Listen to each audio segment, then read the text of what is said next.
ನೋಡಿ ನಾವಿಲ್ಲಿ ಹರಿಹರಪುರದಲ್ಲಿ ಇದ್ದೀವಿ. ಹೆರಗುಯಿಂದ 3 ಕಿಲೋಮೀಟರ್ ಸರ್ ನೋಡ್ರೆ, 3 ಕಿಲೋಮೀಟ್ರು. ರಸ್ತೆ ಎಲ್ಲ ಚೆನ್ನಾಗಿದೆ ನೋಡಿ. ನಾವು ನಮ್ಮ ಟೈಗರ್ ಗಾಡಿ ಸ್ಪ್ಲೆಂಡರಲ್ಲಿ ಬಂದಿದ್ದೀವಿ. ಈ ಒಂದು ಹಳೇ ಕಾಲದ ದೇವಸ್ಥಾನ ನೋಡಿ ಎಷ್ಟು ಚೆನ್ನಾಗಿದೆ, ಊರು ಎಷ್ಟು ಚೆನ್ನಾಗಿದೆ, ಆದರೆ ಹಾಳು ಬಿದ್ದಿದೆ. ಹಾಂ ಎಲ್ಲ ಬಿಟ್ಟರು ಆಯ್ತಿಲ್ಲ. ಶಿಷ್ಯ ಇವತ್ತೊಂದು ವಿಷಯ ನೋಡಿ. ನಾವು ಹರಿಹರೇಶ್ವರ ದೇವಸ್ಥಾನಕ್ಕೆ ಬಂದಿದ್ದೀವಿ. ಹೊಯ್ಸಳರ ಕಾಲದ್ದು, ಕ್ರಿಸ್ತ 12ನೇ ಶತಮಾನದ್ದು ನೋಡಿ. ಎಷ್ಟು ಚೆನ್ನಾಗಿದೆ.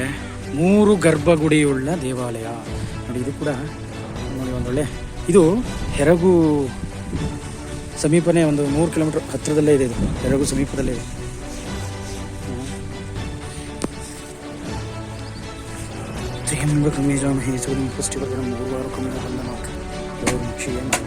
ನೋಡಿ ಇದೆಲ್ಲ ಸ್ಥಳೀಯರು ಬೀರವರು ಎಲ್ಲ ಓದಾಕಿದ್ದಾರೆ ಅಂತ ಕಾಪಾಡಪ್ಪ.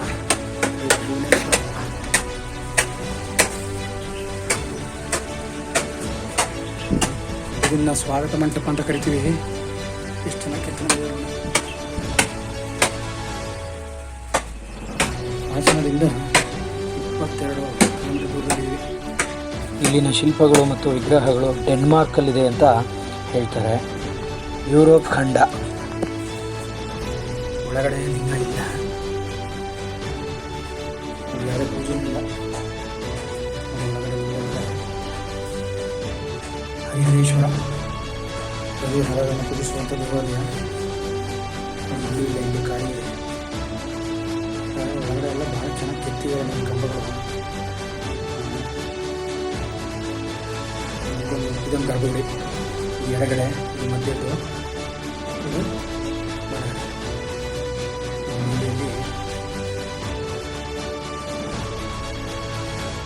ವಿಷ್ಣು ಮಲಗಿರೋದನ್ನು ಕೆತ್ತಿದ್ದಾರೆ. ಇಲ್ಲಿ ಗಜಲಕ್ಷ್ಮಿಯರು ಇದ್ದಾರೆ ನೋಡಿ. ಇಲ್ಲಿ ಗಜಲಕ್ಷ್ಮಿಯರು ಇದ್ದರೆ ಮೇಲೆ ಈ ಗರ್ಭಗುಡಿ ಒಳಗಡೆ ಲಿಂಗ, ಶಿವಲಿಂಗ ಇರಬೇಕು ಅಂತಲೇ ಒಂದು ಪ್ರತೀತಿ. ಈ ರೀತಿಯಾಗಿ ಕೆತ್ತಿರ್ತಕ್ಕಂಥದ್ದು ಭಾಳ ಸೊಗಸಾಗಿದೆ ದೇವಸ್ಥಾನ ನೋಡಿ. ಇಲ್ಲಿ ಲಕ್ಷ್ಮೀ ದೇವಿ ಏನಾಗಿದೆ, ಲಕ್ಷ್ಮಿ ಕೆತ್ತಿದ್ದಾರೆ.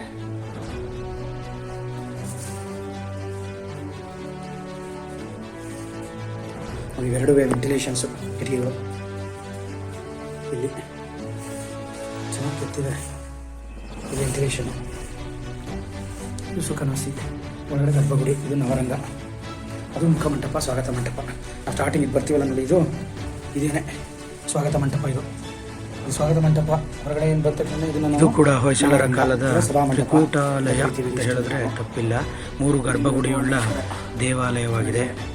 ಅದಾದ್ಮೇಲೆ ನೆಕ್ಸ್ಟ್ ಸುಖನಾಸಿನಿ ಮುಂದೆ, ಅದರಿಂದ ಒಳಗಡೆ ಗರ್ಭಗುಡಿ. ಒಳ್ಳೆ ಅದ್ಭುತ ದೇವಾಲಯಗಳು. ಎಲ್ಲ ದೇವಾಲಯಗಳಲ್ಲೂ ಇಲ್ಲೂ ಸಹ ಕೆಲವೊಂದು ಸುತ್ತಲ ಗೋಡೆಗಳ ಮೇಲೆ, ಅಂದರೆ ಕಲ್ಲಿನ ಮೇಲೆ ಉಬ್ಬು ಶಿಲ್ಪಗಳು ಇಲ್ಲಿ ಕಂಡು ಬಂದಿಲ್ಲ. ಕೆಲವು ದೇವಾಲಯಗಳಲ್ಲಿ ಉಬ್ಬು ಶಿಲ್ಪಗಳು ಕಂಡು ಬರುತ್ತೆ, ಇಲ್ಲಿ ಉಬ್ಬು ಶಿಲ್ಪಗಳು ಕಂಡು ಬಂದಿಲ್ಲ. ಇಲ್ಲಿ ಶಿವಪುರಾಣ, ಹಲವಾರು ಕಥೆಗಳ ಪುರಾಣ ಕೇಳಬಹುದಾಗಿತ್ತು, ಇಲ್ಲಿ ಕಂಡು ಬಂದಿಲ್ಲ. ಗಿಡಗಂಟೆಗಳೆಲ್ಲ ಬೆಳೆದಿದೆ. 3 ಗರ್ಭಗುಡಿಯ ಗೋಪುರಗಳು, ಅಂದರೆ ಶಿಖರಗಳು, ಮೇಲ್ಭಾಗದ ಶಿಖರಗಳು ಚೆನ್ನಾಗಿ ಕಂಡುಬಂದಿದೆ ಮತ್ತು ಗಿಡಗಂಟೆಗಳು ಕೂಡ ಬೆಳೆದಿದೆ. ಮೇಲಿನ ಕಳಶಗಳು ಕೂಡ ತುಂಬ ಚೆನ್ನಾಗಿ ಕಂಡುಬಂದಿದೆ ನೋಡಿ. ಈ ದೇವಾಲಯದಲ್ಲೂ ಕೂಡ ಸ್ವಾಗತ ಮಂಟಪ, ಅದಾದ ನಂತರ ನವರಂಗ, ಅದಾದ ನಂತರ ಸುಖನಾಸಿ, ಅದಾದ ನಂತರ ಕೊನೆಯಲ್ಲಿ ಕಂಡು ಬರ್ತಾ ಇರ್ತಕ್ಕಂಥದ್ದು ಗರ್ಭ. ಚೆನ್ನಾಗಿದೆ. ಧನ್ಯವಾದಗಳು.